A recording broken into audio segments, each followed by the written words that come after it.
Wants to get through this meeting. Okay, Mark Matheson, Here. Jessica Smith, Here. Dennis Anderson, Here. Mike Mitchell, Faith Leith, Here. Joyce Gifford, Here. Jesse Buss, Here. Steve Van Haverbeck, Here. Karen, Here. Bill McConnell, Here. Gary Fergus, Here. and Brian Boyce. That's it. All right, and what we're going to try for tonight is 10 minutes per presenter, warning, and 5 minutes of questions. So, Mr. Raker, if you'd like to proceed. Yeah, absolutely.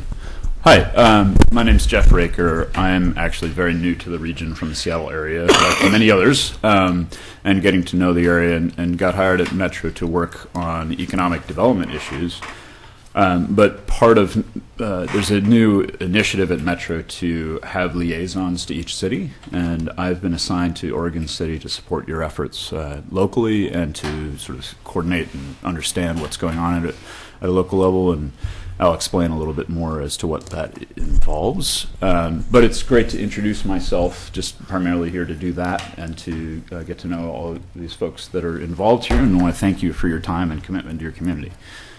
So Metro is a district, as you all probably know this better than I do, but it's good to remind for me, and it helps me present better. But there are 6 districts in Metro, 1 additional seat that is elected at a regional level. And what do? We obviously manage growth and transportation. That's what we're most known for. We serve as a metropolitan planning organization, and that involves distributing federal transportation funds for the most part towards infrastructure projects, in particular transportation. And in addition, we manage the urban growth boundary on a land use side and assist jurisdictions in land use zoning and other certain types of issues that I'll go into. Also, Metro, less well known, but obviously known to most people in this room, and less so to me, except that I had an orientation tour recently, so now I know. The Metro also manages a significant amount of the solid waste and recycling programs. Very interesting paint recycling program. Has a number of levies and bonds related to parks, trails, and open space. The zoo, convention center, and the various cultural centers in the Portland area. In addition, the Research Center is a primary resource for jurisdictions in the area, as well as other organizations, on mapping, modeling, and forecasting. So there was a planning effort that resulted in the Growth Concept 2040, which is adhered to today. I believe it's 20 years old, if I'm correct. And the concept includes planning for 37 centers, one of which, a regional center, is Oregon City. And the plan is for a mix of housing and employment served with a multimodal transportation system, various civic activities and public services, a focus on redevelopment and investments. And there's various themes. So the first theme is growth in centers and corridors to concentrate the growth and manage it effectively, to increase the efficiency of our infrastructure and to protect industry. There's an assignment of industrial land, and also we inventory the site readiness of industrial lands, as well as evaluating freight mobility and freight access. There's various investments in nature in the city, so a network of parks, trails, and open space, habitat protection, hazardous waste management, habitat-friendly development practices, and there's 2 decades and 3 regional votes that go towards those efforts. Very significant investment, and coming from the Seattle region, there is no regional body that works on these issues. It's done at a county and city level, and it's an intriguing model that allows folks to look at a system-wide level of the sort of the functions of nature in the area. I work in the investment areas division, which is traditionally oriented towards transit investments, as looked at Southwest Corridor and the Powell Division BRT line. There's an interest now in expanding that investment outlook to include a broader set of community development values. And we are looking into our transportation investments, land use planning investments, natural system, and obviously our own spatial analysis, and trying to see what we can bring to bear in supporting community development in a corridor level and investment area level. Obviously, we're very interested in starting to reach out more effectively with private sector industries and business development, marketing, communications related to the region. And I'll go into one element of this. I'm working on bringing spatial analysis to considerations for economic development and workforce development. And the orientation that Greater Portland, Inc., which is an economic development entity for this region, is it focuses on three lenses: business, people, and place. Business being focused more purely on the growth of the region's economy, productivity, innovation, and competitiveness, while also pairing that with considerations of building an inclusive economy where it creates the most lift for the most people, and supporting workforce development efforts. And then from a very strong role in Metro for growth capacity and leveraging on localized assets, as well as looking at sort of the connectivity and mobility of different systems and networks in the area. We intend to look at a more localized level at these issues using that lens approach, and being able to exhibit the community's strengths as well as some areas of improvement, and try to tailor different strategies, those investments that I showed earlier, to address particular issues. This particular tool is not exhibiting that, but it's a model for how we might evaluate different community development assets, and we're looking at an economic value atlas that I can, if you want further information on, will present at a later date.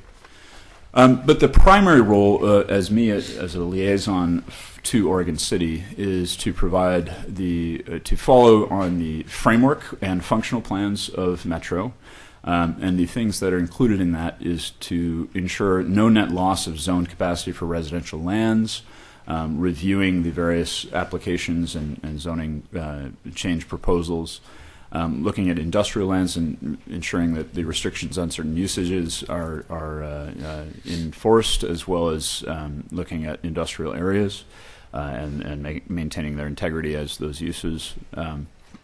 Looking at natural resources in a minimal way, there's just a broad look at maintaining the standard buffer widths and restricted uses in those areas at a regional level, and then defaulting mostly to the jurisdiction to do more detailed review. And there's a few other things related to parking, as well as looking at annexations, but there's no review on the various things listed at the bottom. So that is my primary role as city liaison. So it's land use and development review, being a general liaison on all planning and development related topics, and serving as a conduit to connect to other resources at Metro, in particular the Data Resource Center and other planning and development expertise.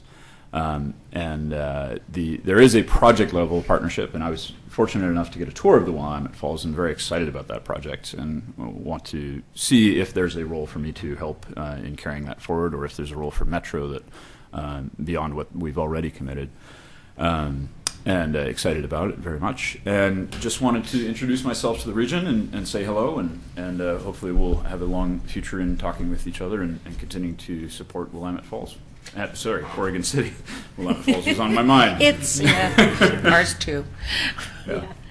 All right. You did a very good job of that. My 10 minutes? head's Yeah. spinning, Whoa. but are there any mine. questions? So I say welcome. This is true. Yes, welcome. My question was going to be about the Willamette Falls project and parking. That was our big. You didn't come last week, probably, to the. I was not in attendance at Falls, the open yeah. house. No. Yeah, and parking was it's a big concern for everyone. Probably need to get everybody involved. City, county, Metro, everybody. Because it's going to be a mess. I will bring it up with the folks that are at the project level, but certainly I think there's attention to be paid to that issue for sure. Thank you very much. Appreciate That it. was pretty easy. Thank you very much. All right, Mr. Lewis. All right, so I can I can go through a public works update, but or however I should say. I'd like to go through the operations center first, since you're Okay. only giving me 10 minutes. So. pull up, I think, the old plan.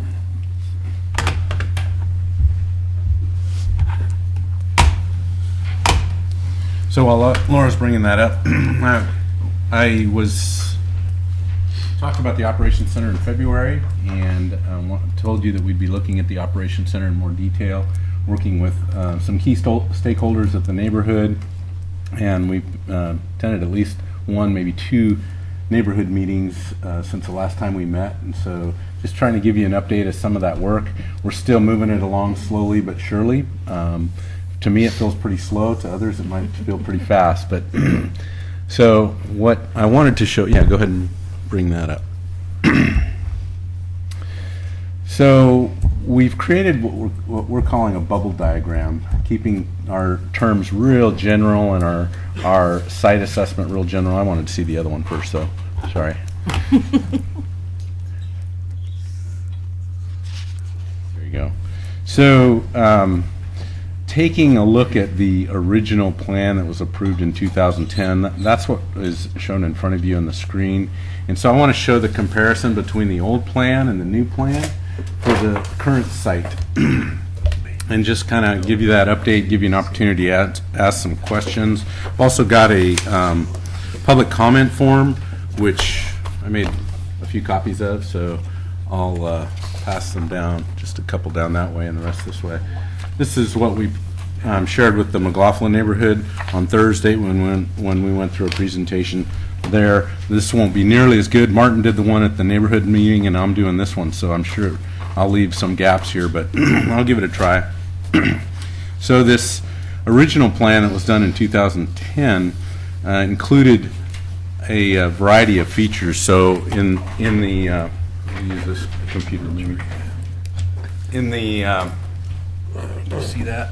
See my cursor on the screen there. So the main thing was we were planning a four-story building on Center Street that would front along Center Street, and still utilizing our existing area where we've got our existing building and a lot of our parking now. And we were just going to reconfigure that for truck parking, covered truck parking, and some, mostly vehicle parking down here with employee parking across the street. Still planning on frontage improvements along Center Street. This was a natural area that it would always remain natural. The other thing that really met a fair amount of conflict back in 2010 was the idea of there's a natural rock knoll that sits right here with some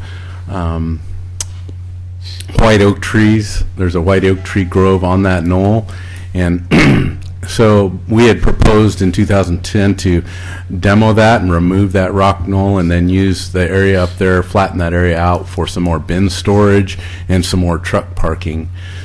The other big thing was most of our big trucks, we were planning on utilizing the upper yard to park the bigger trucks. So a majority of our larger truck traffic would then, using kind of a one-way access off of Center Street and follow through the site and eventually end up on John Adams Street in more of a one-way pattern. So that was the original plan. We also had our fleet shop up here and a new fleet shop, as well as some large storage. And the idea for the four-story building was to bridge the lower and upper yards with building and elevator. So our long-range plan showed acquisition of the armory and more truck parking, and we had a car wash and some bin storage up there. But that was most of our plan. Back then we had identified future growth areas in the TAN. All of these properties were originally identified in that 2010 plan, and we had, I don't see it marked on here, but we had this property. We weren't sure how necessarily, whether or not we were going to acquire it or whether or not we were just going to fix the access across the frontage of that with some right-of-way acquisition. But we've since purchased that particular piece of property there. The commitments at the time were to go ahead and open up another pathway into Waterboard Park. So that was on the plan, and there was a lot of desire at the time. There was just a lot of conditions associated with this plan that I won't go over all of those, but the intent was to close John Adams to through traffic and only have it available for public works use and gated use for, I guess, all of our operations. So I don't know how many of you were around or paid attention to this plan back then, but there was a lot of public involvement at the time. The reason why we didn't move forward with this is because we really had an approved plan, but we didn't have full commission support to go ahead and fund the project. So it sat for a while. The call at the time was to look for another site, so we have spent a lot of time looking at other sites. I think I've shared that information with this group as well. But today we are pretty squarely focused still on the existing site where we've been for a very, very long time. So I'm going to go to the bubble diagram of today. So one of the things that has changed between 2010 and today is we've got actually the department still has the same. Well, no, even that's changed a little bit. At one point in time, we had code enforcement and we had the trolleys under the management of the Public Works Department, and that is no longer the case. So code enforcement now is under the police department. And, of course, we don't have the trolleys anymore. So the other thing we had planned originally was to house all of Public Works. So right now there's like 44 of us in Public Works. And a good percentage of those, and GIS was included in that group as well. So the intent was to move everybody up to the operations center, to our existing site, and free this building up for the Community Development Department to move into this building. We'd still like to have community development down into this building, but but the rest of Public Works, the intent now is to just maintain the kind of employees that we have there now, which is the operations staff, and leave engineering for what we think of as a goal we're trying to get to, which is one-stop shopping for building, planning, engineering, finance, all those kinds of things. City manager's office is important, but not nearly as important as planning. Planning and public works and finance and all those kind of things. So the plan now is to try to house that group pretty much doing what they do today on the existing site. And what we heard was, one of the biggest concerns we heard about this site was, all that truck traffic on John Adams Street. And recognizing that John Adams Street is not Center Street, it's not a collector street. It is got, especially on the top end of John Adams Street, if you've been on that, it feels very much like a very small neighborhood street. And so we've been listening to that. We made the change. Oh, the other big deal was that 4-story building was just out of character with the rest of the neighborhood. So the preference would be to not see a 4-story building. And so we went ahead and looked harder. We've had a couple iterations of this, but this is the first iteration that we had where I felt like we really did a good job working with the neighborhood and listening to especially a lot of the neighbors that are adjacent to that and willing to talk to us. The outcome was, look, Public Works isn't necessarily a bad neighbor.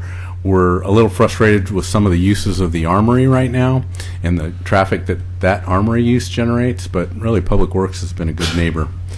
And so for the most part, the big change here is to take that 4-story building off the lower level and put it up on the upper level and maintain most of the large truck parking on the lower level where our existing building is and our existing covered parking is. So better utilize that area with frontage. I mean, it would still be a building. They would still be housed in a building. They would be something more in the character of the neighborhood. We haven't looked at any of those designs yet, but we are definitely planning to get there. Again, we're still just at this layout phase. So moving all the truck parking that we can down on the lower yard, still living with employee parking on the 2 lots that we own across the street. Instead of a 4-story building, a 2-story building with the shop, maybe a 2+ story. We're still, that site kind of lends itself to a possibility of a lower level. So maybe a 2.5 story building, if you will, or half the building would have a 3rd story in it. Some bin storage for basic things like sand and gravel, asphalt maybe, but that wouldn't be our main bin storage location. Still acquiring the armory, but instead of building a fleet shop, economize on that existing building. It's got a great foundation, and it is a great building, so utilizing it for more fleet shop kind of activities. And the other piece is the rock outcrop. We're proposing, the more I got to thinking about the demo involved in having to remove that rock outcrop with some of the housing that sits below that, my thought was, maybe that wouldn't be such a great idea, and do we really need that space, especially if we think about at least our Mountain View site as supplementary. So still utilizing the area around it. Right now we use it pretty regularly, so utilizing that area for maybe small truck parking or some storage of materials like pipe and street lights, those kind of things. But maintaining the rock outcrop without and maintaining the white oak trees that are around it and on top of it.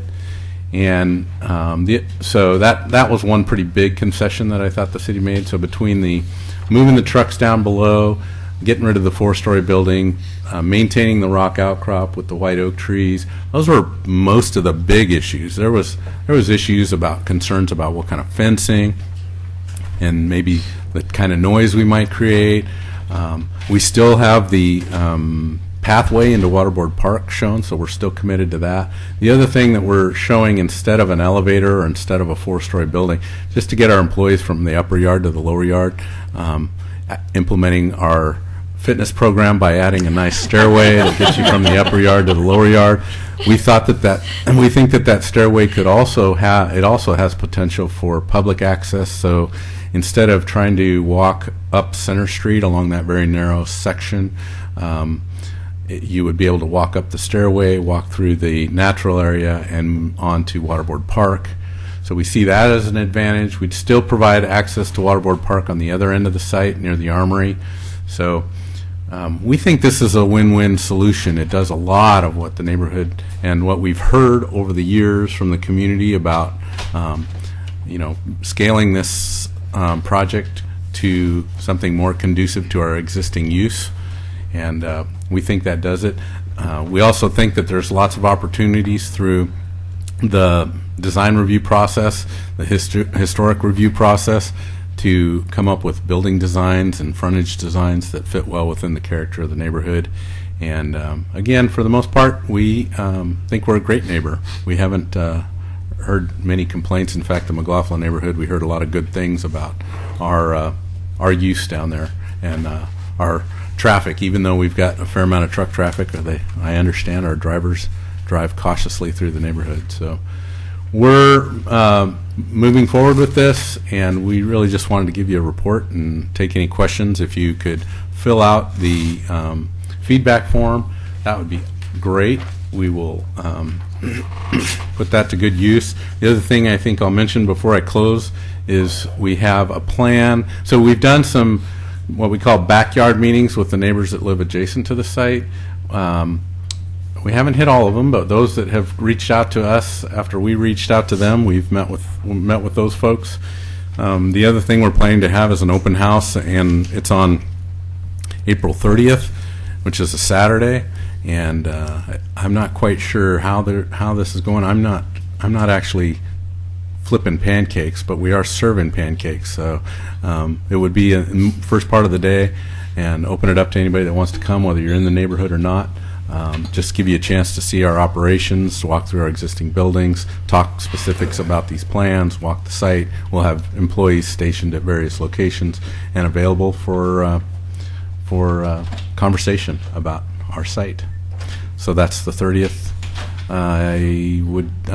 The time, I'm guess, I don't recall. I think it's somewhere 8 to noon. Yeah. There'll be more on that, because I could be wrong, Faith. Might be 9. Although we're pretty early risers, so if we're doing pancakes, we probably don't want to start too late. Okay. Brian, did I miss anything? You were at the neighborhood meeting, did you? No, yeah, I was there, and I think it went pretty smooth. You know, there's still some conversations, you know, but I think most people are getting a little more comfortable with the site, and but like I said, there's still those conversations going on about that. I think that's the kind of the big deal is the site itself, but you know, we just don't have a parcel of land out there that's going to accommodate this. So the sooner that we kind of accept this and we all get together and come up with a good plan, I think the city's going to be better off here. So Yeah. I think the neighbors are, from what I understand, the firm we have doing the reach is interviewed the neighbors, and they said they didn't have a problem. And you know, if it just gets down to some truck traffic, I think we can kind of handle that. So Yeah, I think, so we've hired the firm Barney Worth, who's a public information firm that kind of helps us with our listening skills, really, because more often than not, that's the concern that we've heard from the neighbors is you guys aren't listening to us.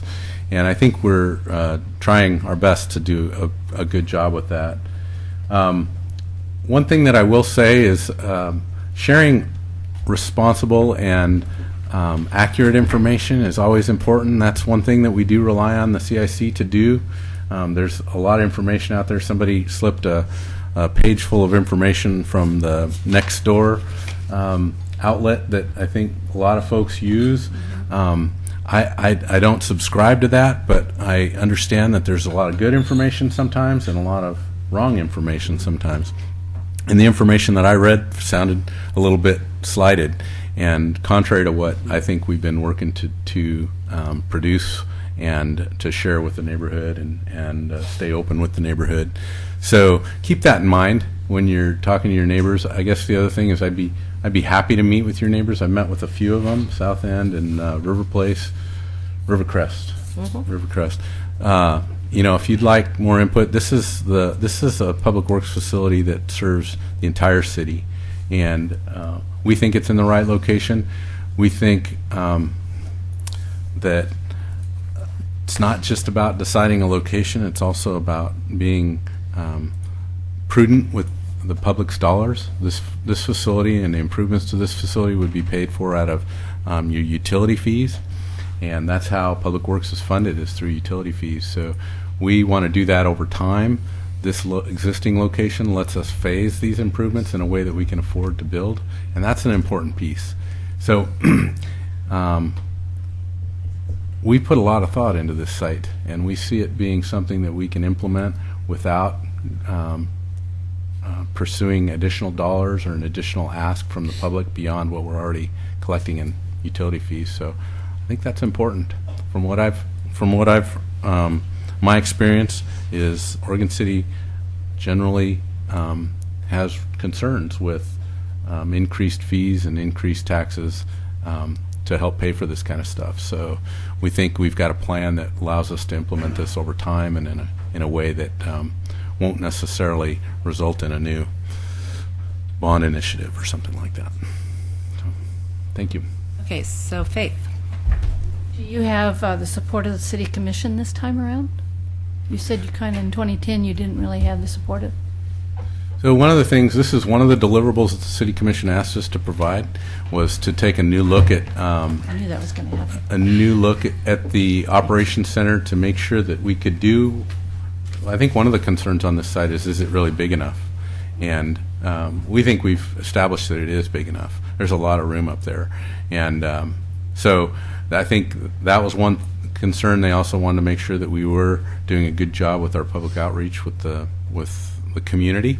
And so Brian's been to most of the meetings that we've had and sat through most of the presentations that we've had. And so we think we've hit both those marks pretty squarely. So with that said, I think there's still, it seems like a divisive topic. And so, you know, politics is politics, but right now we think we've got commission commission supporting the idea that we need a new operations center, and this is probably the best location for it. You have a timeline for when it would be completed? Well, we've got to get through the revised plan. Once we kind of settle in on the revised plan, we got to get through the land use process. That's going to take us most of this year. Jesse? Thanks, Karen. John, I wasn't at the meeting last week that Martin presented at, but I understand from talking to some folks that were there that one of the main concerns still is the size, like you just said. And it looks like even on this updated plan, there would be marked future acquisition where there are currently houses. So is the site really big enough as is, or would that require expansion? Well, one of the things that, I mean, we've always shown those sites for acquisition, even into the plan that we adopted in 2010, which was, I think it was a much longer look ahead, but it was basically a 20-year plan. But the idea of building a site like this for a 20-year plan seems short-sighted to me, and I think it did for the city commission as well. They said, John, you need to look to make sure this is a 50-year plan. So we see those other sites having some potential. Whether we need them or not remains to be seen. Whether we acquire property elsewhere remains to be seen. But we wanted to include it in the master plan so that we're not hiding the fact that it may be needed, and if it is, what are the options for doing that? And I know some of those, especially those on the lower area near First and Center, are historic homes, and at least they look historic. I don't know that they're actually on the historic registry, but they look older. They've got some, from my perspective, they meet that historic mark, and I'm not a historian, so I could be wrong about that. But they look like homes that have been there for a very long time and have some niceties about them that I think we'd be interested in preserving. There's been some debate about the lots across the street and whether we really need those lots across the street. We definitely need them for a 50-year plan for employee parking, but if there was a preference for, we could possibly move some homes onto the two lots or three lots, depending on how we split them, across the street. I have to say I was laughing when I first started going to city commission meetings. Nancy Kay turned in a budget which included a half a vehicle. And she explained to me that as the city grows, you need to add equipment, but not necessarily all at once. And so she budgeted for half vehicles. It's like, it'd look really funny down there, but I can kind of see over 50 years that we would expect the city to grow, and you'd probably need a few more pieces of equipment for somewhere. We have half FTEs too. They look kind of Hey, weird. that's even better. Louisa, we don't normally take citizen comment on presentations, but if you'd like to take about 3 minutes.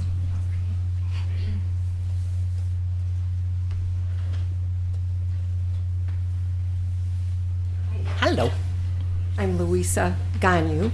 I live at 101 Center Street, 1 block and across the street from Public Works. So this impacts me directly. When we moved here in December of 2009, we had no idea that Public Works was going to be expanded. I'm kind of surprised that the realtor didn't advise us, because I thought that should be disclosed. I don't know whether that would have impacted our decision to purchase the house, but it might have. But now, imagine, I have a neighbor sitting back here who owns one of the homes in the future expansion area. Imagine her shock at finding out that her house may be taken, or I don't know how you would go about doing that, but I just can't imagine how I would feel if my home happened to be in one of those light green spots. I think maybe somebody might have informed her before she saw this map, I just don't think that's right. I am concerned about traffic. I'm always concerned about traffic on Center Street because when we moved here, I thought it was a residential 25 mile per hour street. And it has not turned out that way. So the expansion of Public Works just seems like our residential area is being industrialized. It's a historic area, and that's why we moved here, and we would love to keep it that way. The 2 parking lots across the street from Public Works are unsightly as far as I'm concerned. Maybe if they had shrubs or, some embellishments, it might be more acceptable, but I knew, knew Public Works was there when we bought the house, so that's one thing. But then parking lots, asphalt, bigger buildings, expanding, taking homes, that's a whole other thing. Thank you. Thank you. And John, I do have to agree with her. Your parking lot's ugly. I like the drawing of the new one. Right. I think if we move forward with our plan, we've got improvements planned for those parking lots too. So just to speak to the growth areas, so and this argument doesn't always sit well either, but I think it's worth saying in that we're not proposing and it wouldn't be our plans to take property. Like condemnation or something like that. We have been able to acquire property through willing sales, which fair market value. That's how we bought 306 Center Street. They hadn't found a buyer for that particular piece of property, and they were interested in moving, and we were interested in buying it because we thought that access off of Center Street could use some enhancements. And in order to do that, we thought we'd have to acquire some right away. So rather than do that, we acquired the property. It would be our hope that if and when, I don't see it during my career time, if and when we decided that we needed some additional growth along Center Street in the areas that we've shown as additional growth areas, that would be something that we would make a decision at that time, and we would definitely work with the property owners to acquire, not necessarily a taking. So to me, that's important. And like I said, if there's an opportunity for us to preserve that home and maybe move it onto that ugly parking lot, might make some sense to do that, right? Be a big improvement. Okay, thank you. And all right, Pete Walter, tell us about marijuana in Oregon City. Thank you, everybody. Good evening. My name is Pete Walter. I'm a planner in the planning department, for the folks that don't know me. Briefly, I've got a 6-slide PowerPoint. You'll be happy to hear that. Yay, Pete. And it's short. But thank you. So the presentation is regarding marijuana regulation within Oregon City. This applies or would apply within the city limits of Oregon City. So let me do a little recap on where we are right now. A current policy is that statewide recreational marijuana and medical marijuana was legalized in 2014, and various Senate bills and House bills put that into state law. Those state laws provided that local governments can opt out and pass a regulation locally to opt out of the state law. And so we have a temporary ban in place right now that was passed by the City Commission in 2015, in December. And that ordinance also referred the question of whether these types of businesses can be legal in Oregon City to the voters of Oregon City in November of this year. So this is not about whether people agree or disagree about marijuana being legal in Oregon City. This is about if Oregon City votes in favor of these types of businesses, then the city will need to pass what are called reasonable regulations for time, place, and manner. And that means we have to have a legal process in place for permitting and regulating them in certain parts of the city. We also have the ability to tax these businesses as well, which we already have a tax in place for recreational marijuana, which is at 10% now, and medical marijuana at 5%. So these businesses are not permitted, but if they were permitted, that would be the tax structure. And that was passed before Measure 91 went through the statewide initiative. So, what are reasonable regulations? There's some examples. We can regulate the hours of operation of retail licensees and medical marijuana grow sites, processing sites, and dispensaries. We can regulate the location of all 4 types of recreational licensees. We can also regulate the location of medical grow sites, processing sites, and dispensaries. We're not permitted under state law to impose more than 1,000-foot buffer between retail licensees. However, we can regulate zones in which these are permitted or not permitted, and I'll talk briefly about that based on what we've heard so far. And we can impose a 1,000-foot or more distance from public and private schools. And the manner of operation of all 4 types of recreational licensees and processors and dispensaries.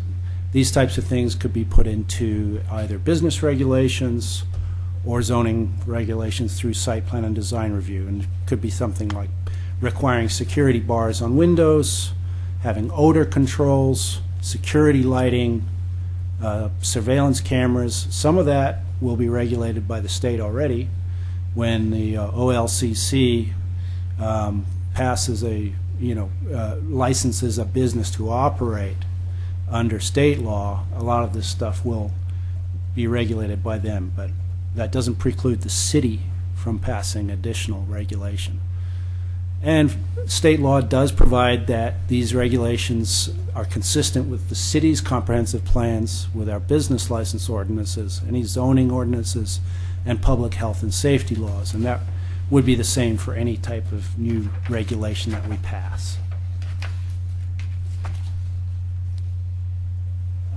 Some of the definitions that you'll see in state law, the one that we're probably dealing with the most is the definition of marijuana, and this is the definition that talks about the one that people are smoking as a drug or using as a medical aid, not industrial hemp or something like that. A processing site is an entity licensed by the OLCC to process marijuana. A producer is a business that manufactures, plants, cultivates, grows, or harvests marijuana. A retailer is a licensed business that sells marijuana items, and there could be a variety of different types. Then you have a wholesaler that sells to other retailers, but not directly to the consumer. And finally, you have a medical marijuana dispensary, which is licensed through the Oregon Health Authority to transfer marijuana to people in the medical marijuana program. So those are the main definitions. There are many, many more. So what we've done to date is we've created a website. We had one survey so far. It was a very open-ended survey. We were just asking for feedback on what people felt about the issue and processing, production, retail. We got 163 responses, which was pretty good. And I'll be putting those responses on our website shortly. The next survey, which will open this week, will be more directed. It'll be more directed towards areas of town where people think this should or should not be allowed, such as on the hilltop, downtown, or not, Main Street areas, along 7th, along Malala, industrial lands, and that sort of thing. We're not going to ask you to talk about specific zoning areas at this point, but we're just talking about general areas. And we'll also be asking about what types of controls, regulations, odor, things like that people would like to see. So that will be open all of April. I expect to get that up and running tomorrow. We also want you to see what other residents are saying about this topic. And you will see a lot of feedback about this should not be allowed anywhere or this should be allowed everywhere. that's not super helpful to staff at this point. We understand people feel strongly about this issue, but we're really trying to get to the issue of time, place, and manner regulations if these things pass in November. Then we do have our timeline on our website. We have an open house that we're going to be having on April 28th. Location to be determined. I will get that up to date as soon as possible. I would expect it's at least about a 3-hour-long open house that would start at 4 o'clock and then go to 7 or 4 to 8. I'm looking at either the Pioneer Center, but I don't want to say just yet because I'm looking for a spot. Second open house on May 26th, and then we have a series of public hearing slots scheduled out as far out as into November. But the first Planning Commission hearing that we're going to publicly notice is June 13th, and the first City Commission will be August 3rd. So we expect to have a draft of these regulations available in May for people to see. We're still working on that because we're still taking public input. So thank you very much. This is the website address. That's my name, and that's my email address, and how to contact me via phone. Thank you. And if I have any questions. Pete, I'd had a question when I took the first survey. Okay. Does the vote have to be all or nothing? Do you have to have sales, dispensaries, and grows? Or The way that I think it's going to be crafted is it will essentially be all or nothing in terms of it. The ballot title will list every type of facility. okay. Yeah, but No, it doesn't have to be. Ah. The commission chose to send the entirety. As I recall, I believe, and it's been a while. I'd have to go back and check with our attorney to see if it could have been recreational versus medicinal, or if you could have just allowed retail sales and not the manufacturing and the processing. I'd have to go back and check, but I thought you did have the ability to send parts of it forward for Okay, consideration. so, but at this point, the vote we're going for is all or nothing. It's all or nothing. Okay. Correct. Tony. Other questions? And what would the open house be? Or is it so people can discuss locations, or what would the? It's a little early to tell at this point No. because we're still in the middle of the survey process, but we would expect to be able to show you examples of regulations that are being drafted, and have a little more location-based information for you in the form of maps. And so, for example, if we're looking at areas that are not yet annexed into the city as a potential area and those kinds of things, or areas that are currently in the city, where is an industrial area that people could consider for processing? Where are areas, and it will be very clear, I think, at this point. At that point, we hope to have some clarity as to where things are not going to be favorable, and that kind of thing. We want to show that graphically. And Yeah. I haven't kept up with the marijuana stuff, but Mhm. do we have medical marijuana dispensaries in the city or not? We yet. don't. Okay. No. No green crosses in Oregon City yet. There is a Greek cross, but it's the Key Smith over at Fort Myers. Keep looking at that. Looks like And they I snuck should in. mention that, there are regulations that would apply to any new business or change of use, and, site plan and design review, and, planning review and that kind of thing, sign code, business licensing, but where these regulations ultimately go in our code, we'll determine through this process. Yeah. Okay. No other questions? We're doing well. Thank you. Thank you, Pete. Nancy, I see you got back from your weekend recreation. Now for code enforcement and Nancy Bush.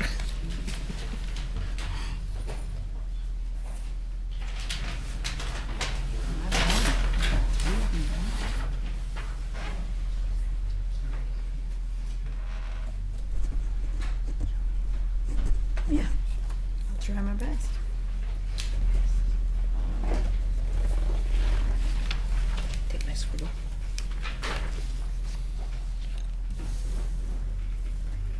Hello, my name's Nancy Bush. I'm the code enforcement manager for the city. And Laura conned me into coming out to talk to you about code enforcement kind of in general. I have a brief presentation, some slides. I have a lot of pictures. I find them fascinating. Maybe that's just me.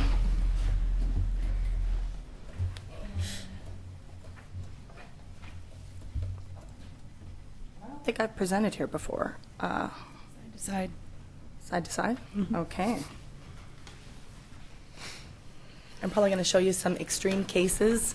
Hopefully you don't recognize any of the properties. They are all in Oregon City. Don't take it personally. Don't take it personally. So I was going to talk to you today about, is this on? Everybody hear me? About how to request code enforcement services and kind of what our process is, the steps for compliance, and then the slides kind of helping with recognizing what the violations are, as well as maybe some of our forms that you might see.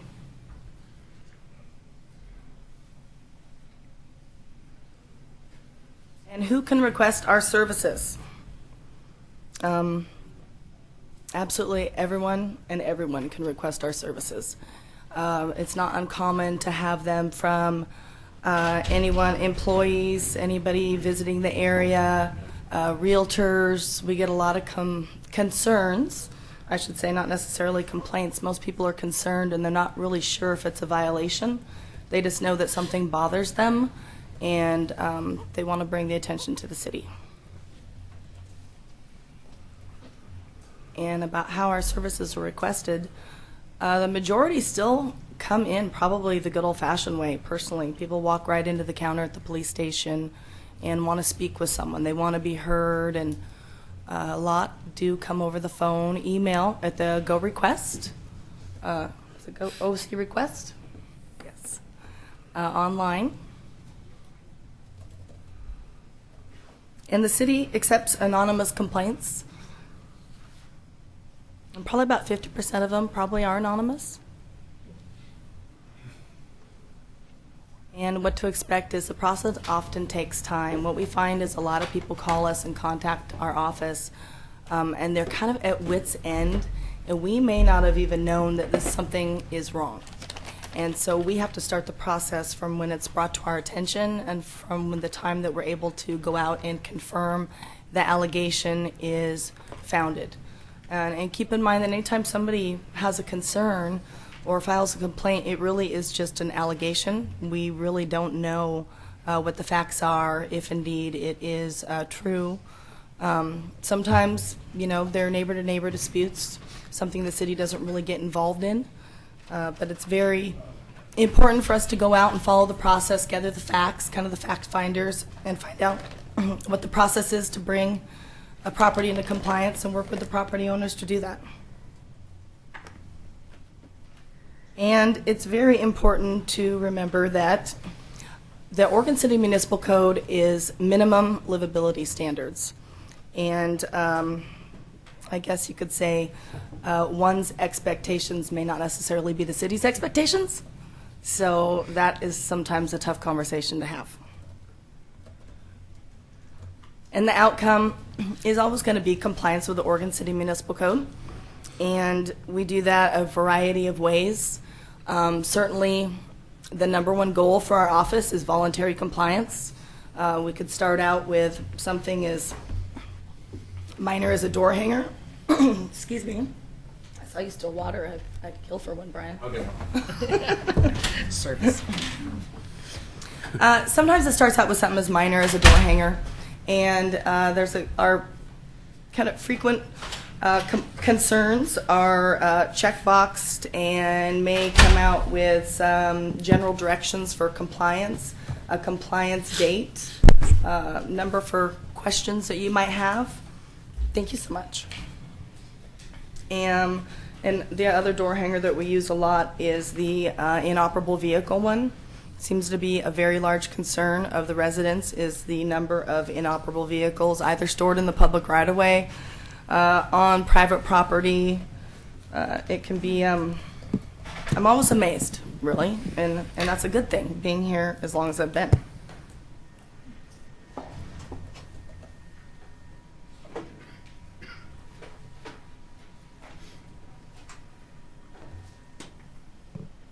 So you can call the office or file your concern any of the ways that I described earlier, and we're going to log that and get it into our database. It's prioritized. Certainly fire, life, safety, environmental hazards, any type of a health hazard is going to take the priority. Anything else is logged in the order it's received and is just put on the calendar for an officer to come out and look into the concern. And notification of the violation, again, it could be something as minor as the door hanger. Often we do voluntary compliance letters, which is just kind of a brief letter that says we received a complaint regarding X, and it basically says if indeed this is occurring, please correct it. And we haven't really even been out to the property. Most people don't know there's a violation, and everyone wants to comply, I honestly believe. And often it just kind of corrects itself. Again, after that, should it go uncorrected, it may end up with a notice of violation. It's something that's a lot more formal, and it kind of tells you in the fine print of what could happen should it go, uncorrected. Again, cases often take a lot of hand-holding, and it's not always one visit to a property or one letter to a property. It's several visits to a property, it's several conversations over the phone, and inspections, re-inspections. Some of the slides that I'm going to show you, we'll go out and set like small goals, like weekly goals, maybe monthly goals for a property owner to meet. Certainly the slides I'm going to show you are probably a little bit more extreme. And so they definitely take some time. Voluntary compliance, again, is the ultimate goal. The city will achieve compliance through the municipal court process, and ultimately it could be court-ordered. It's not uncommon to have go through mediation. We've done that a few times and come to some type of a stipulated settlement agreement or even a voluntary compliance agreement. In the 11th hour, somebody can decide, okay, I'm going to voluntarily comply and sign an agreement, and that can be turned into the court, and then the court still has jurisdiction over it.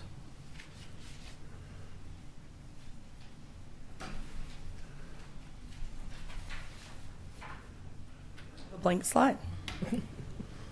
Common service requests.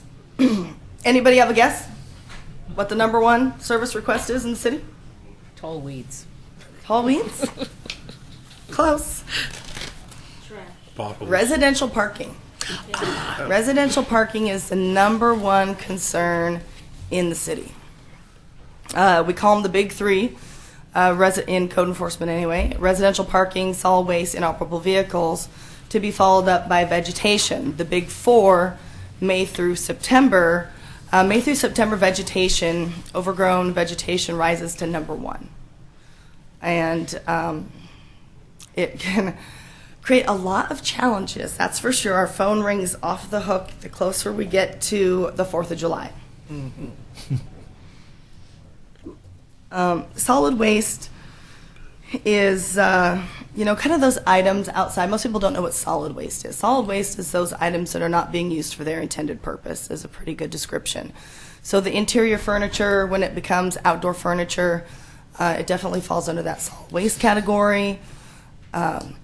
As we get into the warmer months, there's a lot of building, so that fences and setback requirements come into play.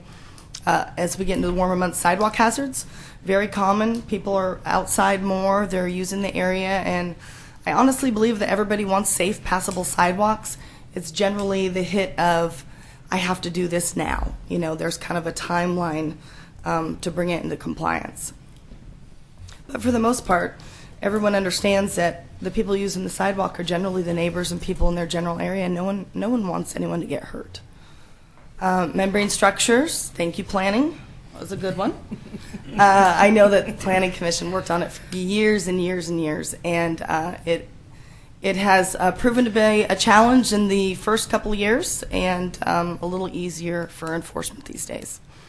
Illegal dumping, we didn't used to have a whole lot of it. We're seeing a little more, and part of that was probably economy and everyone's individual challenges, and then the illegal dumping that comes along with maybe transient type uses of public property.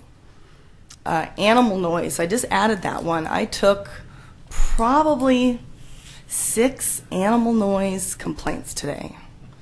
A lot of chickens, a lot of roosters. Surprisingly enough, not that many dogs. A lot were chickens and roosters. I added that literally today. I thought, wow, people should maybe realize that that's maybe a little bit bigger issue than one would think. And then the building requirements, of course.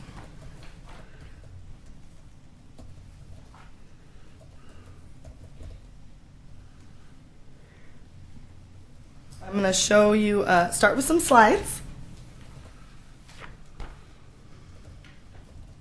of solid waste.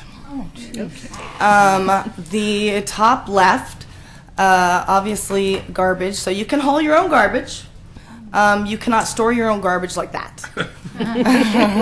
It goes in, the code calls for like a rigid, fly-tight receptacles. You can have a utility trailer, you can put garbage cans in it, you can fill the cans in that, make sure that they have lids, and you can haul your own.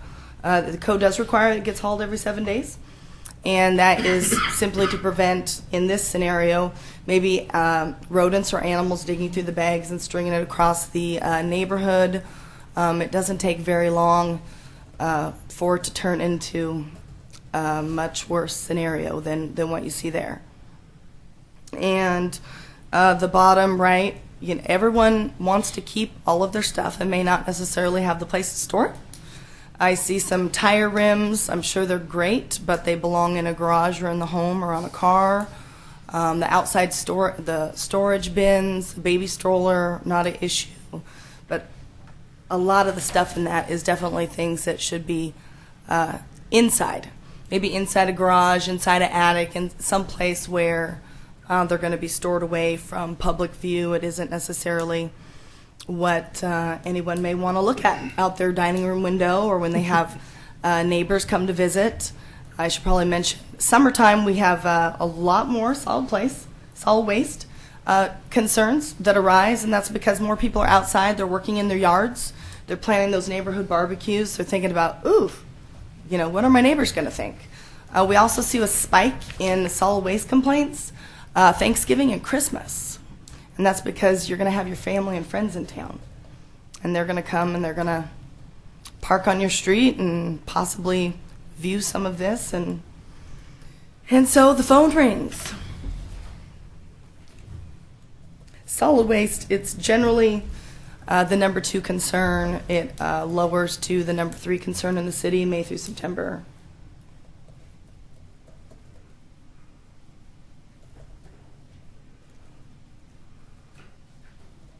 More solid waste, accumulation of solid waste. Okay. So the top left, I just don't even know what to say about it. I try to be incredibly organized at home, and I would really not feel very comfortable coming home if indeed that's what I had to pass by every day. But I think for the most part, from speaking to people and doing this for so long, is that it starts out with one item. And pretty soon it's 2, and pretty soon it's 3, and you just don't see it after a while. You may not realize that, is that this a toilet? Mm-hmm. That's a toilet. Yeah. Say if the first one's the and toilet, you might want to think about it. And a broom. And the garbage is close to the front door. But in any event, the property has been cleaned. I wish I had an after slide. The bottom right is a curbside service. That's one's idea of curbside service. Actually, it's a landlord cleaning out a rental property, and I remember B&B actually called that in and said that, when someone calls for an extra bag curbside, this is not what they're talking about. So this is definitely something you'd want to get a drop box for. But when you see these things start to accumulate, it's so much easier for us to get them addressed. I know everyone likes their neighbors. No one wants to turn their neighbor in, generally. But for the most part, they want us to address it. They feel better with the city doing it. They still get to be the good guy. The city gets to be the bad guy. And it's a lot easier to bring the property in compliance and help people early. When it's 2 bags out front versus an accumulation. Does everyone find the slides fascinating? Mm-hmm. I know. I'm a garbage gal. I love it. Inoperable vehicles. And so this is a before and after picture. And the top left is actually kind of like a side and rear property. And the neighbor whose home that you can't see that is to the right in there, that is what they look at outside of their windows. They look down on that property.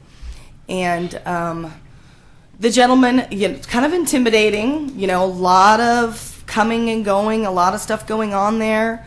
I'm sure, I know that he told me, I don't know how many times that the truck works, but you can't really tell from that slide, but you can see right through that there's no engine in it. And he just kind of collects stuff. He actually had people kind of flopping in the back of the truck and in the trailer that you can barely see as well. And we worked with him for a very long time. This was a goal-setting property because when we first started there, we kind of noticed that the piles just kind of moved from one place to the other and nothing really seemed to leave. We're like, oh, that's a new pile. So we came up with, that's about the time we started really photographing properties well, so we could document what is there and then started setting for these extreme cases small goals, because it seems it's overwhelming. It's like, where do you start? What do you do? And that has worked very well for us in the extreme cases. And then the bottom right is what it looks like today. And you wouldn't know it's the same property except for the structure in the back along the fence.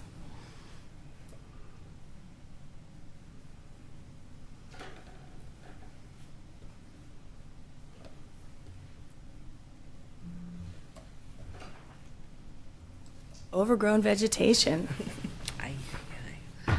Tall grass, noxious weeds. It rises to the #1 complaint May through September. The phone literally does not stop, and I wasn't joking when it gets close to the 4th of July.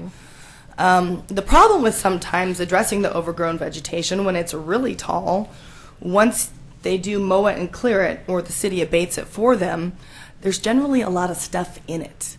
The top right, you can't really tell, but when they cleared the entire area, we noticed all these tarps behind some of the taller stuff up against the other property. You can barely see the beginning of it. And so that creates a whole other issue.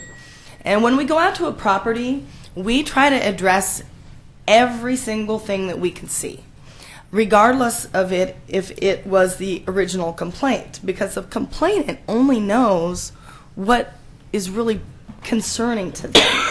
But what we found is when you address one thing and then the focus kind of goes to, oh, I never noticed that before. And then the property owner starts feeling like they're being picked on and being targeted, and it's a lot easier to just address everything and get it taken care of, and certainly addressing the #1 concerns first and working with them through the process to, bring the property into compliance. But some of them we may not have addressed solid waste because we can't see it, and then certainly as soon as the vegetation is gone, you see all of the solid waste. Does anyone find this interesting? Just curious if it's just me. I love slides.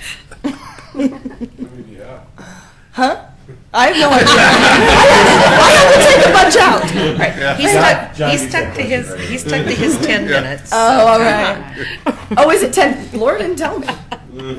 So, overgrown vegetation again, the property on the left, and it's kind of the broken window theory. You have one in a neighborhood, and it starts to go, and they'll be on a street, that street in particular, where we worked with the neighbors, and it would be a couple people, a couple homes, other homes kind of started to accumulate things, maybe let their home go a little bit. The immediate neighbors as well were like, why am I working so hard on this property when the neighbor doesn't have to do anything?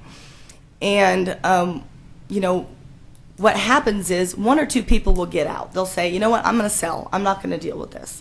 And then the people who decide a little bit later, because who buys a home in the neighborhood? Somebody's looking for a great deal.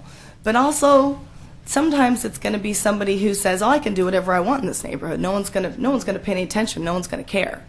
And no neighborhoods, no homes, no subdivisions were meant to be that deteriorated. They were never built with that in mind. They were always built with the intention that people were going to maintain the properties and have pride in the community.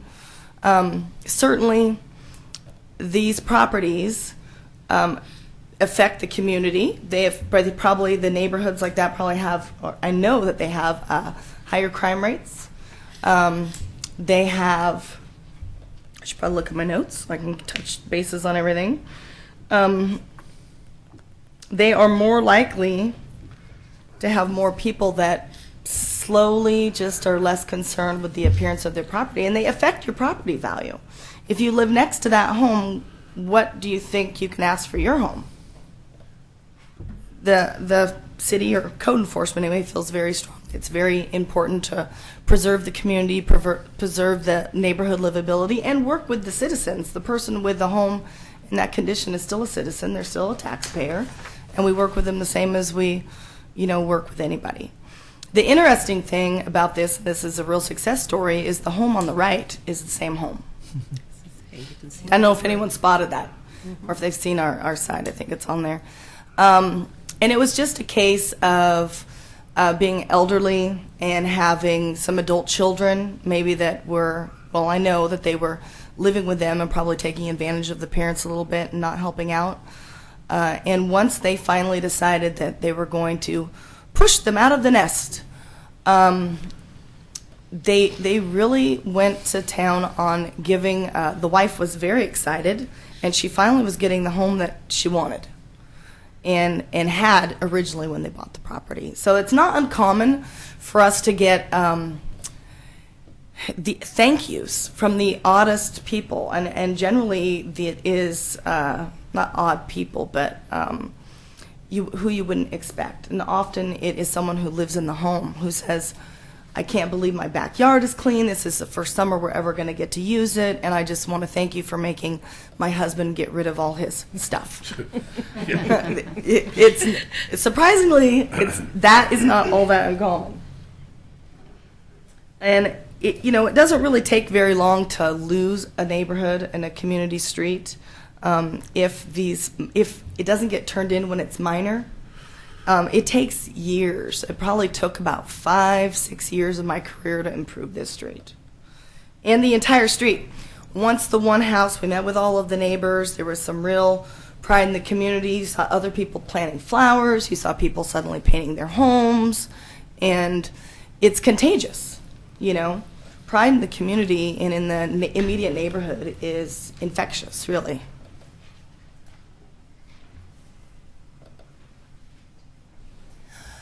Membrane and accessory structures. And collapse thereof. Membrane and accessory structures are generally, not allowed. They are allowed as long as they're not visible from the front facade. So there are very few places you can actually have one. They all look great when you first construct them. The first windstorm, snowstorm, they generally start to look like the ones at the left and right. We do get a few people who just want to throw the tarps up to keep us from seeing the solid waste. Solid waste is still solid waste regardless of if you go out there and put a tarp over it or not. It's still regulated personal property on private property that you can't have, and you still can't have it with a tarp over it. It still needs to be stored properly. And most often, the reason why people get a membrane structure is to put something in it they can't really have anyway. So what we're finding since the membrane structure code was adopted is that most people really don't need them after they figure that out. I have another kind of a extreme hoarding top left. It probably took about 2 years to get that property clean. And the gentleman, before he had the structures, he just had stuff. He bought the structures and put the tarps over so we couldn't see all this stuff. And when we asked him if he even knew what he had, he honestly said he wasn't sure what all he had, but it was, great stuff. And he really wanted to keep it all. So it was one of those. Luckily, his issue, we went through the court process. We worked with him through municipal court. Our judge is absolutely amazing. She's really cares about the community and all of the citizens, and we worked through, it was probably more like a 4-year process, 2 years in municipal court. And every month, I almost said his name, the gentleman would come in and report to the court, and we would show pictures, and we would talk about our meetings with him, and he had a son that came to stay and help him get things cleaned up, and actually starting seeking some help for his illness, which was he definitely was a hoarder. The son had told us that I wish you could regulate the inside. And there's a limit to my magic wand, and we are unable to do that. The bottom right, again, another membrane structure, just was covering a lot of stuff. It had actually been in that state like that for a couple of years before the neighbor turned it in. Again, the neighbor really liked this gentleman. However, they just didn't want to look at it anymore. They said they had offered to help, organize, go through things just to get rid of it. And it sometimes takes the city to step in. I hate to say to be the bad guy, but sometimes that's kind of our role to work with them so that there isn't the dispute between neighbors. And that's another reason why we take the anonymous complaints, is the neighbor, we shouldn't put them in that position of combating with each other.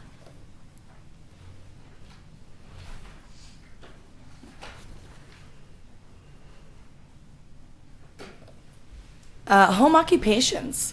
Home occupations in residential neighborhoods are definitely maybe not what a residential home was entirely meant for, especially when the home occupation has outgrown the use of the residential property for the startup. And we really want everyone to be successful, all of the businesses. However, say the top left, they don't really have a garage to the property. It's a painting business. You can tell by all the paint cans stacked out there in the right-of-way. The membrane structure was a whole nother issue, which wasn't the concern of the complainant, but became the concern of code enforcement when we were out there addressing it as well. And when some of these companies start, they're one-man shows, or maybe a family business. And as they get successful, they grow, and the things that they have accumulating around their property grows too. The middle one, a large commercial vehicle used for construction. Behind it, I'm not sure you can tell, there is a giant dumpster that they drag to whatever their project may be. Again, they have the membrane structure there because in their driveway is where they tear all their stuff apart and work on it for their business. And the after of that was the membrane structure of the truck, and the drop box is all gone. They did plant the arborvitae, hoping that they would grow up and hide everything. And they did put the sign over, actually this particular gentleman I had a lot of conversations with, it had the logo for the business on it, and he said, it's not a commercial vehicle, this is my motorhome. And for us, we said, well, register it with the DMV as a recreational vehicle and you're good to go. But that didn't happen, or was unable to happen. The bottom right is electrical company. Again, they kind of outgrew the use of their home occupation, where they started kind of accumulating garbage and things they didn't really want to throw away. Maybe they're going to refurbish some of the stuff or use it in other jobs, but it starts to accumulate outside the home. It only shows one van, but they grew to where they had 3 vans. So they had the employees coming, reporting to work, taking the parking on the residential street, and then taking the vans and going and doing their work. And that isn't really the intent of the residential neighborhood. Interesting enough, even in a commercial neighborhood, to have something like this, you would have to have your yard and materials screened from public view. So there's a reason, thank goodness, that there are some zoning requirements. Correct me if I'm wrong, Tony.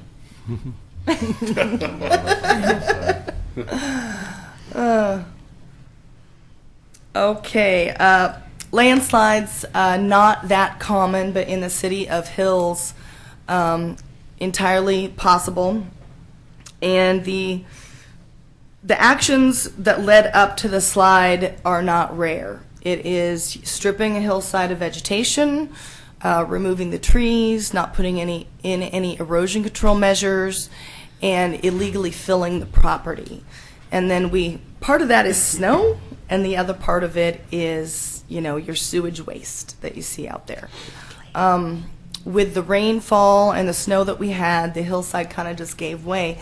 The neighbor never turned it in, and what happened was it took part of the neighbor's property with it. And so John could probably, this was considered emergency once it fell. Public Works had to go out there and clear the street, hire some to repair that hillside, put the erosion control measures in, and then the city just bills both property owners. So the city wants to know when somebody is removing all the vegetation, not all the vegetation, the vegetation from a hillside. I think it's really important. The trees from a hillside, there are rules and regulations around that, and we definitely don't want this to ever happen to anybody else. It took out a sewer line when it gave way, and it was very inconvenient for all parties involved. And it's a lot less expensive to just put the erosion control in. I think we talked to the gentleman that owned the property, and he just was refused. He was in the court process when it happened. And that's the one time I was wishing I wasn't right about what I had been arguing in court, what could happen, and it happened.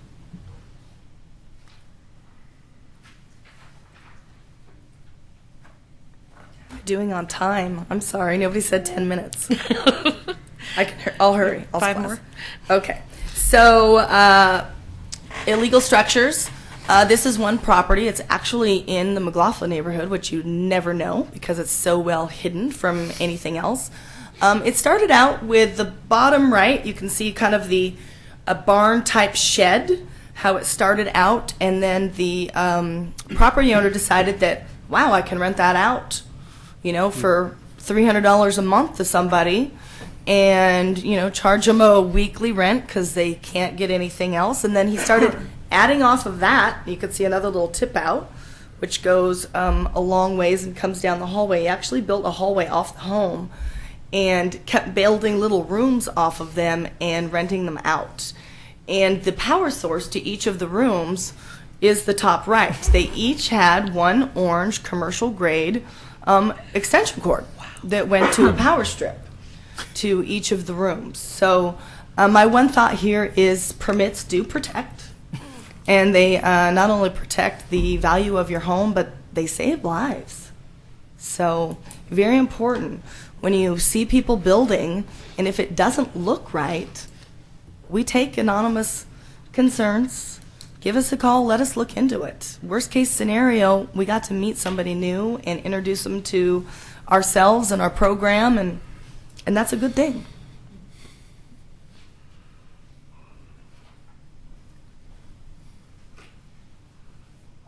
Sidewalks, trip hazards. Again, I kind of mentioned that everybody really wants safe community. Safe, passable sidewalks are no different. It's the initial cost, which really isn't that overwhelming because you can do the work yourself.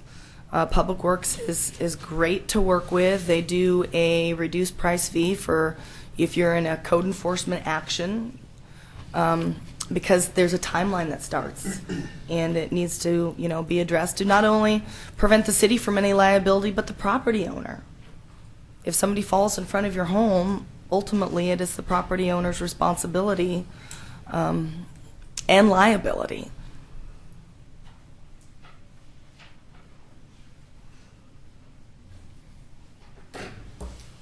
This is interesting. Joyce, you might recognize that. This is a very nice, very well-maintained home. It backs up to this great wooded area.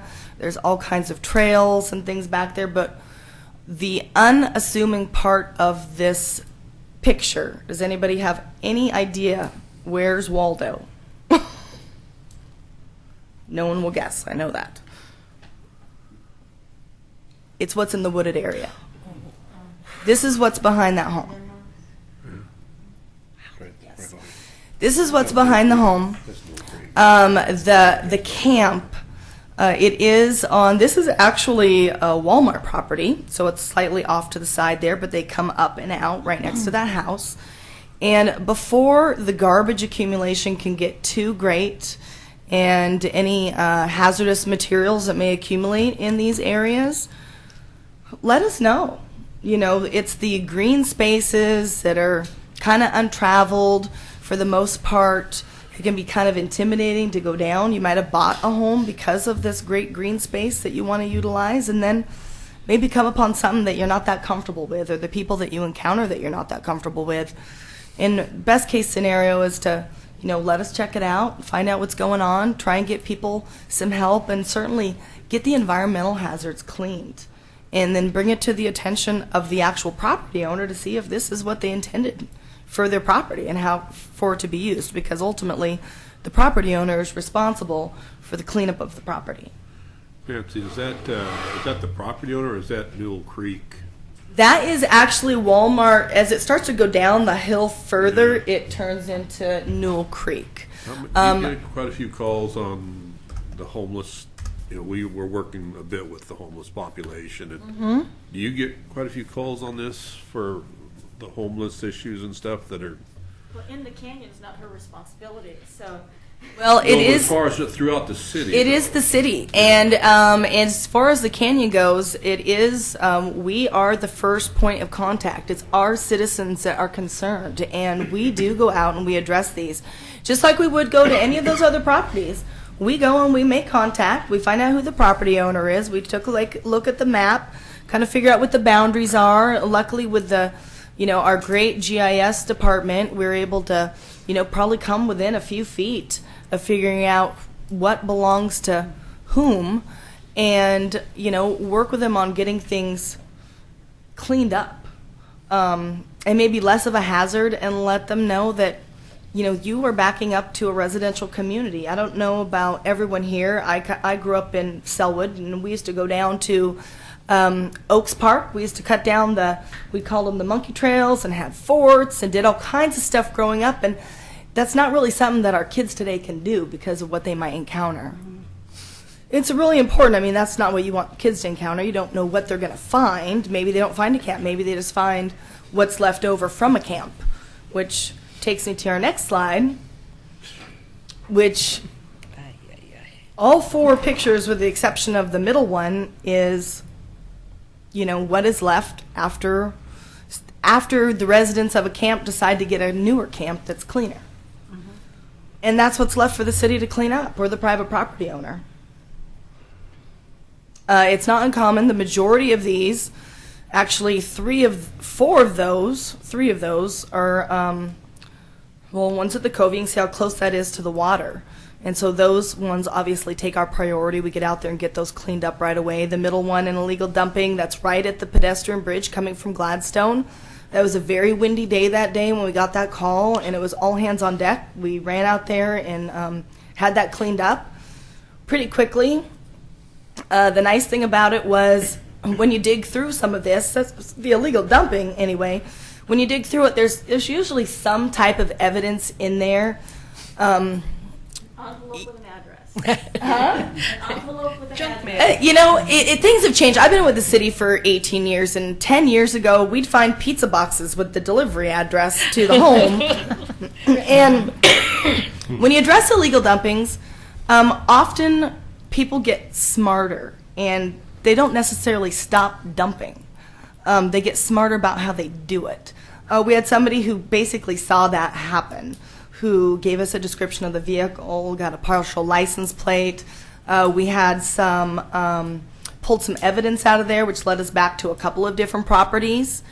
And there was the interesting thing about the one in the middle was there was a bunch of like wood blocks in it. And so when we went to do the knock and talk at the property, we noticed a car in the driveway on our path of entry up to the front door that had a bunch of wood blocks in the back of it. So, you know, anyway, it went through the court process. The individual was cited. They were fined, and I'm hoping that they are no longer dumping. But a lot of these, you know, the waste that comes along, this one's actually a trail. And, excuse me, and it's something that is inviting from the road for kids or hikers or, you know, a variety of people using and recreating in the area. And it's really important to make sure that these areas are clean and safe. And not only for our community, but, you know, it can kind of be a first impression for people, especially the ones coming over that pedestrian bridge and biking over that way. I know when I bike, I come across that bridge a lot, and you definitely take note, and you don't want that to be the first impression of your city.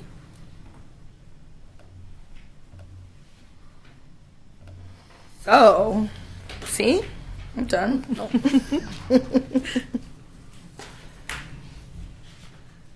Why is code enforcement important? Or why I think it's important? No? Improve neighborhood livability. That's probably the number one issue. We help create a more attractive and inviting city for the residents, the people who work here, the people that are visiting, recreating. Very important, especially with our downtown community that we're trying to improve so desperately, to draw all of these people around to patronize and visit and recreate and visit our shops and make them feel like they want to come back and to feel safe. Reducing crime and vandalism.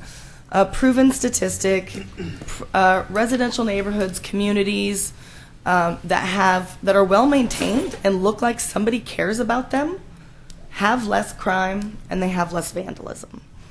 Nobody wants to be the first person to throw down the coffee cup. Nobody wants to be the first person, even if that's their standard practice. People hesitate to be the first. If there's a pile of garbage, they'll throw more garbage on top of it. No big deal, it's already there. Maintaining property values.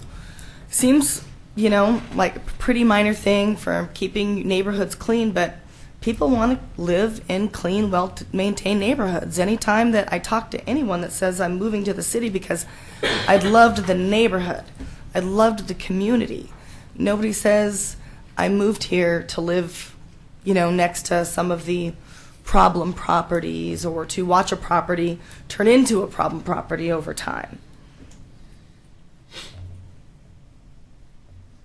And what we love the most is providing the residents with information, guidance, and assistance to help them with whatever challenges that they might have, to be a partner. Code enforcement is a partnership between the citizens and the city. We often need you to help us with our job. You're the lifeline. We don't know exactly what's going on in the community at all times, what the concerns may be, and we're reactive. So we're really only coming out on these properties if someone files a concern about something in the neighborhood. That's what's getting us out there. Except for signs, of course. We're doing proactive enforcement on signs, Laura. And does anybody have any questions? It was pretty brief. I really don't like to just read slides. I kind of like to go off the cuff, show some pictures, show you some worst case scenarios. Yes. Thanks for being here and for all your other work. I recognized one of your overgrown vegetation slide houses as a bank-owned foreclosure, and I was curious how the process goes when you have to deal with, a bank out of New York or something cleaning up a property. Are they responsive to that?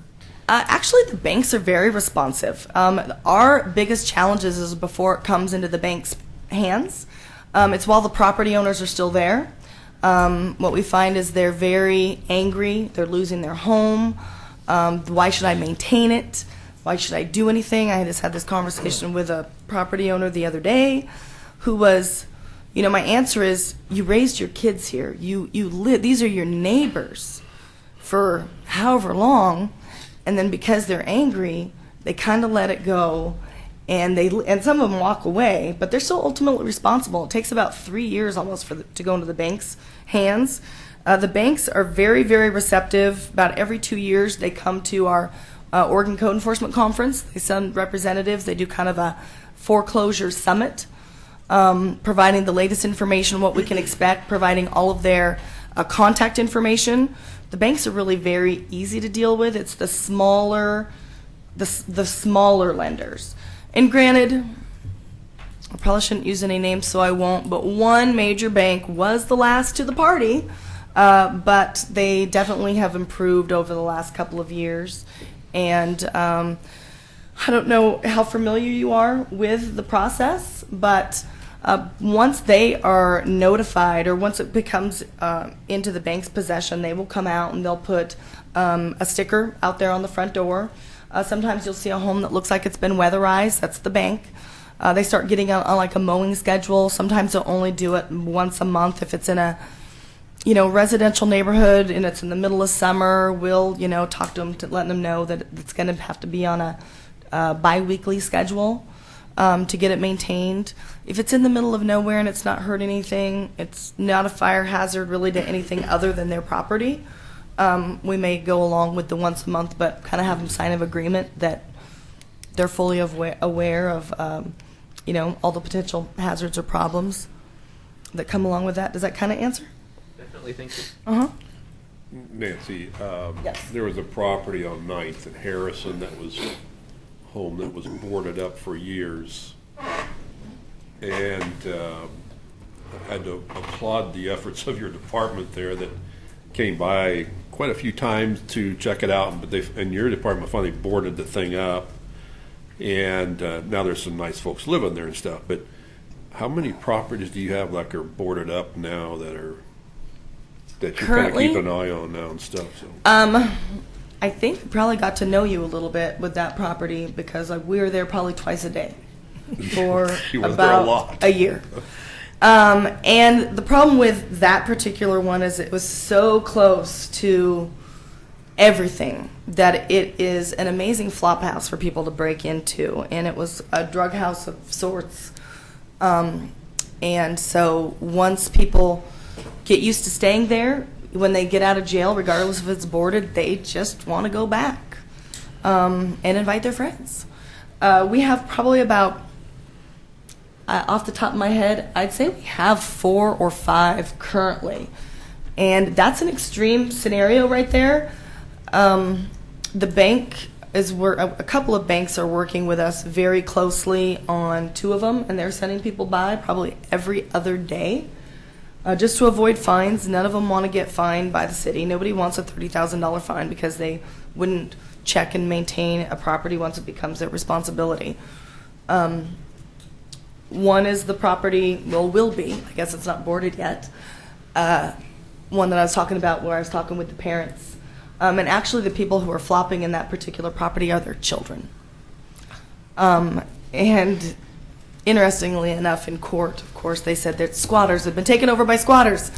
And when I told the judge the squatters are their children, who they gave permission to live there, we can't just, we have to go through the process for eviction because they have absolute permission to live there. They didn't just break in one day and get kicked out the next. So, about 4 or 5.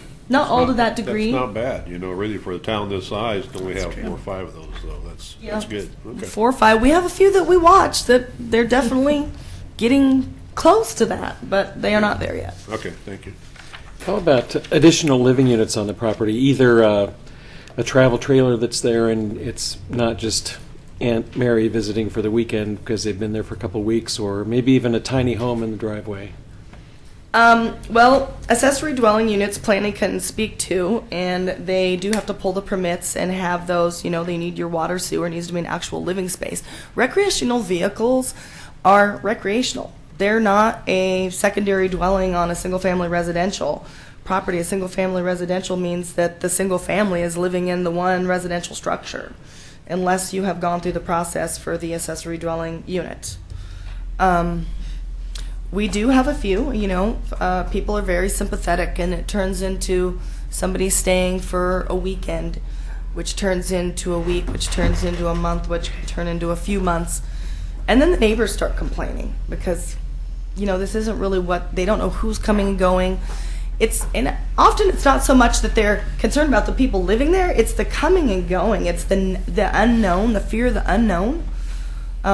So if you have someone coming to visit for the holidays and bringing their motorhome, I advise that you tell your neighbors. Don't make them guess what's happening, because the fear sets in.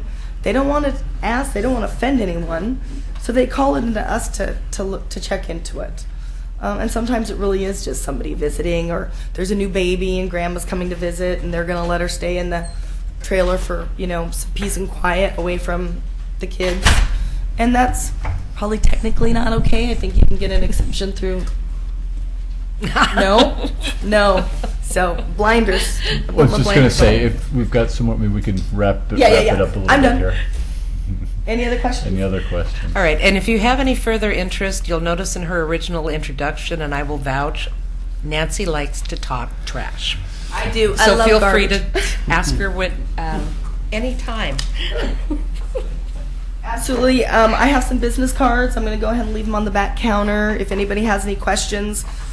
Again, I didn't tell you about if you see one of these, forgot about the parking. Probably the number one complaint in actually the McLaughlin neighborhood is parking. And so it wouldn't be uncommon to see something like that on their vehicles. If anybody sees it, we did it.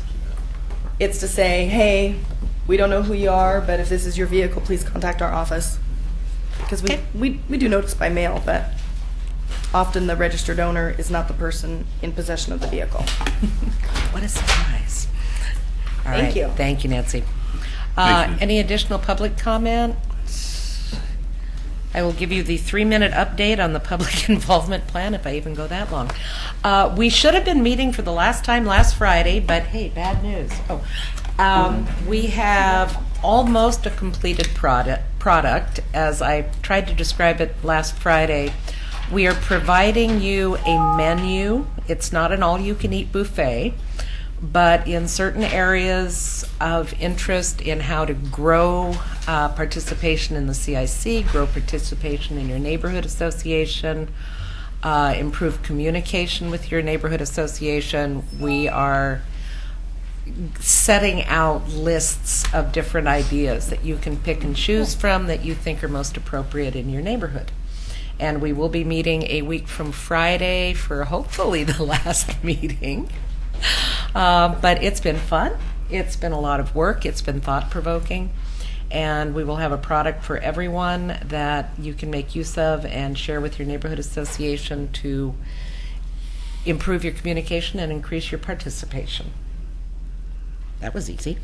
How long do we need for number 5? About 2 minutes. Okay. All right. Thank you. On our work plan for this year, we wanted to create a process for developing resources to maintain active neighborhood associations. And so I just wanted to kick off that event with us and ask that everybody think about what it is that you would need to maintain an active neighborhood association. What are the resources that you think that they need? This plan we're creating, what are we expecting be in it? So just sort of a general frame of reference of what we're doing before we start to chart our way forward and decide to set up a subcommittee or not, or do it through here. But really, what kind of things do you think would be helpful? And if you could go online and look for resources, I'm asking that you just send me everything, and then I will compile it and I will send it out to everybody with the next meeting agenda. But really, what would be helpful for you in your neighborhood association? Do you need a physical space to store all your bylaws and things like that? Do you need a phone number list for other neighborhood association chairs or contact information from past neighborhood associations? Is there any other type of resources, like a master list of good topics that people are interested in, such as the water billing and things like that? So tips and tricks, just anything you can think of. What are we expecting to put in this document? So we sort of want to envision what we want before we figure out how to get there. So that is it, if you just want to email it directly to me. Faith? Can I ask you a question? At your last meeting with us, you brought a survey for or did you do that to all the neighborhood associations? I did not, but I will email it out to everyone. Okay, but you were going to bring the results to our April meeting, which is tomorrow night? I think I emailed Roy Okay. those survey results. So I am assigned to the Hillendale Neighborhood Association, and with that meeting, what we did is we did a survey to figure out what people wanted to hear about, and then how they thought the neighborhood association should contact them. So what they thought effective methods of communication were. So whether it was door hangers or flyers on your car or whatever it is, it was this big long list, and people kind of checked what they thought made sense. And then there were also a list of topics. So it was getting at, how do you know about us? How do you think you should know about us? And then also, what would make you want to come to these meetings, or how are these valuable for you? So I can email it out to the CIC as well as the neighborhood association chairs as well. And you can choose to implement it. You can choose not to. You can change it all you want. I'll give you a Word document so you can add or subtract whatever items you want. But I will follow up on that. Minutes. Have we distributed them? Are they available? Yes, they were attached Online. Attached to the agenda. Would anyone have any corrections they recall to the minutes of the previous Move meeting? to adopt the minutes. From Thank you. Is there a last time. second? All those in favor, raise a hand. Thank you. It was unanimous. I was looking down. Was that unanimous? Yes. Oh, anyone opposed? All right. Now it's unanimous. All right, round table. Joyce. I'll let Faith do most of it. Just let you know, Hillendale Neighborhood Association, of course, is moving and shaking, which is why we're having an engineer come to our meeting tomorrow night to talk about the retaining wall that they're going to build down at the apartments on Mill Creek. So I can go first? I don't know if this is on or not, but hopefully you heard me. So we had a full agenda. We have lovely postcards and trying to get people there. But if you're interested in what's going on down at Mill Creek Canyon, come to that. Also, the Wesley Lynn ballot, and Faith will tell you more about that when it gets to her. Okay, and I'm going to leave the best three for last. Barbara? Okay, I'm going to pass to Steve, but I did receive a note from Laura that was sent from Holcomb Elementary School to the Park Place neighborhood, thanking us for our support throughout the year. And Holcomb School is in our neighborhood, of course. But we appreciate your neighborhood association very much. We make a living by what we get, and we make a life by what we give, is the quote. So we appreciate that. Very nice. Okay, Rivercrest had our quarterly meeting. It was very well attended. We had several speakers in different departments. John Lewis had some great updates for us. We could get over the sewer moratorium someday soon, but in order to do that, we may have to give up Lynn Avenue for a few weeks, but so everybody else be prepared. However, I love my neighborhood. Everything that John had to report, everyone said, oh, well, it needs to be done. So, I'm a wonderful neighborhood. And we do have our hanging basket sale coming up on Saturday, April 30th at Rivercrest Park. Stop by during the day and stock up on beautiful flowering hanging baskets. Gary? South End, we're planning on cleaning South End Road, our section, this Saturday if everything goes well. So, and we can attest to what Nancy was saying about the first cup. Once it's thrown out there, then things accumulate quite quickly. So, we're going to try to do it this week. Bill? Yep, we had our meeting on March 19th, I believe it was, and we had a nice presentation from Joseph Merrick on the Oregon City Trail Alliance, and he talked about the Facebook page and all the things that they're trying to do to get people's support and raise awareness for the different bike and pedestrian trails throughout our area. Kelly Reed, our liaison from the planning department, came in and talked to us and had a great conversation with several other neighbors, a little two-way give and take, and we found it interesting. Apparently she was the star attraction that night because the minute she was done, about half the groom got up and left. So it was interesting. So a good meeting, though. We had, I think, well over 20 people in attendance, so it was nice. Yeah, Brent? Two Rivers will be having a meeting in about 3 weeks or so. We don't have a lot scheduled yet, but that may change. We may be having a presentation on the Blue Heron site, since that is in our neighborhood. Okay. Jesse? Really don't have a lot to say. I missed the last general meeting, which was March 4th. We do have a steering committee meeting this Thursday, 7 p.m. at the fire station. Everyone's welcome as always. And I'll just pass it on. Okay, Mark? I'm with Jesse. I missed our last meeting and the general meeting. We have a steering committee April 12th. We're still reviewing our bylaws. We're still doing boring administrative stuff. Still doing recruiting stuff. And that's about it for Barkley Hills. Okay, Faith? At our last general meeting, we went over this survey that Laura did, and so we're looking forward to hearing the results of that tomorrow night at our meeting.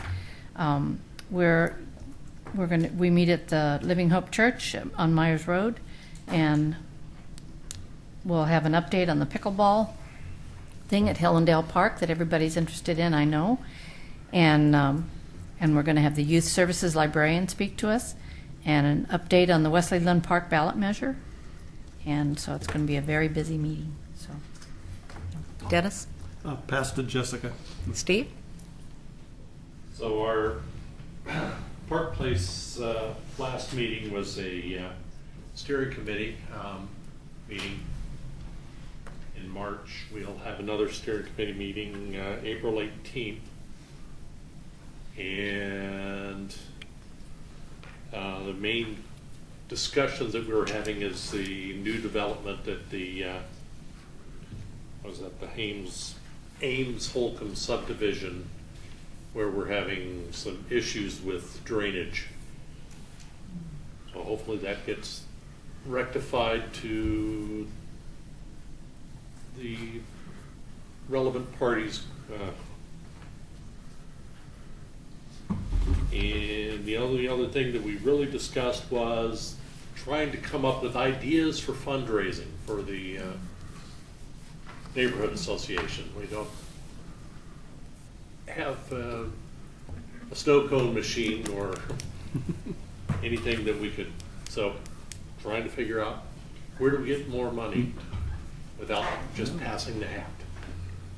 So. Okay, Jessica? So we had a steering committee meeting in March, and we decided with our bylaws, since the new bylaws were voted down, so we're back to the drawing board. So at the steering committee meeting, we've decided to take the bylaws back to 1998 because the 2004 bylaws were never ratified. We're having a steering committee meeting this Saturday to have further discussion on the bylaws back to 1998. And then we've got our meeting coming up on April 21st, our general meeting. Kelly Reed will be presenting for us because there's a ton of concern about the McLaughlin-Kanema Trail that's possibly going to come through our neighborhood in some manner. And I've also kind of, over the last few weeks, came to the conclusion that our neighborhood has a lot of fear. And somehow the fear needs to be addressed. And I think we may talk about that at our next steering committee meeting. It seems to be that there are two camps in our neighborhood, and the people that care, and then the people that think those people don't care.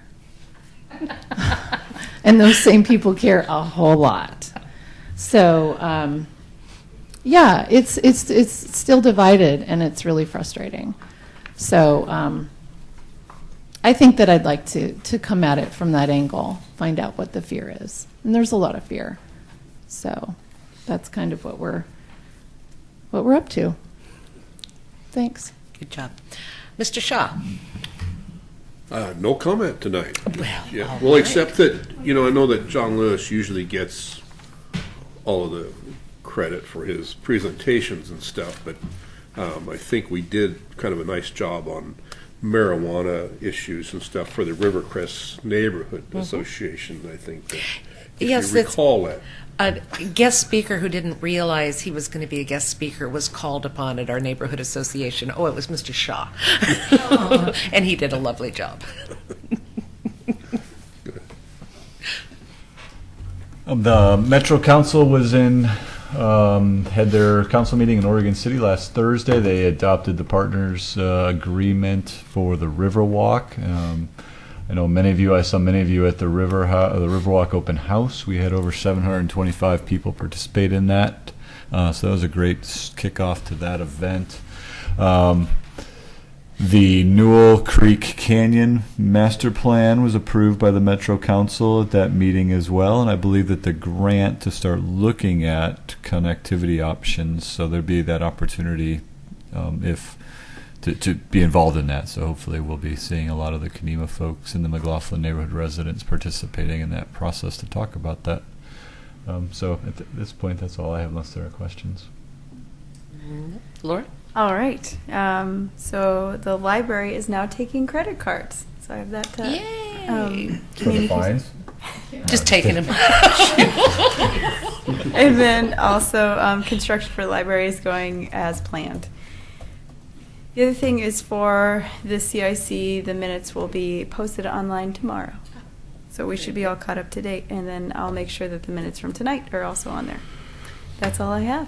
Very good. Also, if you missed the Wednesday, I won't even say Wednesday evening, half the day Wednesday event on the Riverwalk, you missed an incredibly creative, original process. I don't think I've gone to a lot of the informational meetings. This one was fun. And it really made you to look at things in a different way. However, I've heard from a lot of people since that they didn't know what was going on. Now, I will say this was the best outreach I have ever seen, but it still missed a few people. So amongst all of us, and when you're communicating with people in your neighborhood association, rediscoverthefalls.org. Sign up to get emails. Most of the people who've said something to me about, well, they didn't know about it, also weren't aware of the website and the fact you could be on the email list.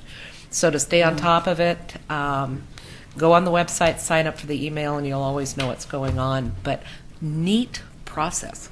I was really, really impressed with that. It was fun event. All right, we are done. Are you taking these calls?